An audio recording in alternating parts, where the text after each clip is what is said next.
This was a historic nomination of Vice President Harris as the first Black, first South Asian nominee of a major party. She's chosen really not to talk about the historic nature of that. Do you think that she should? I think that it speaks for itself.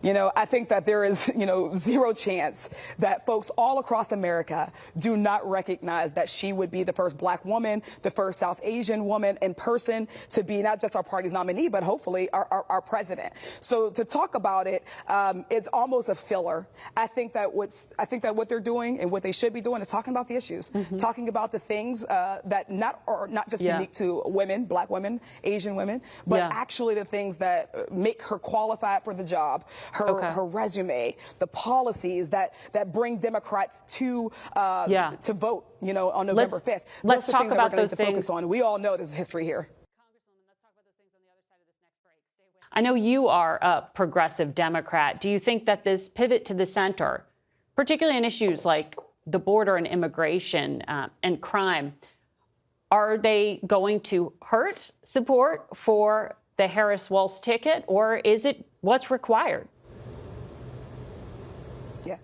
So I have to say, and I like to hope that we're able to do this. I have to disagree a bit. I think that we have data, we have polling, we have anecdotal evidence from Americans all over the country, but especially I'm in Pennsylvania, in a swing state, where we're not actually asking for our candidates to run away from progressive ideals. We're asking them for them to run to them.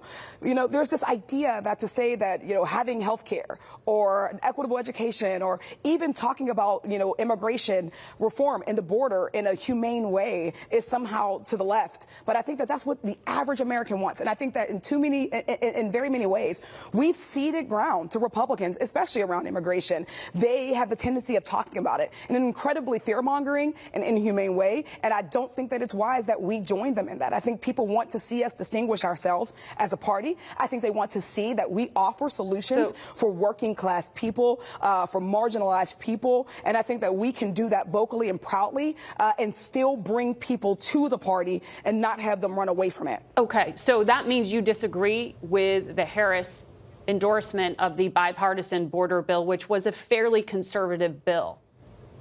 And that's the policy stated for what the vice president would enact if she's elected.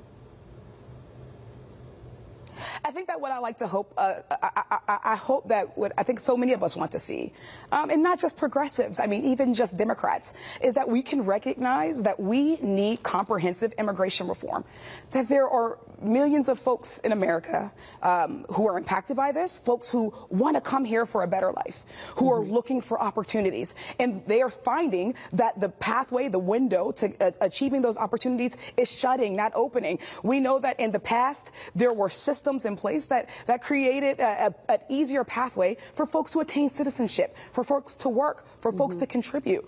And that's what people want now. And I think that we need to be real about the solutions, what's driving folks to our border, and what's driving folks to want to make a life here in the United States at the same time.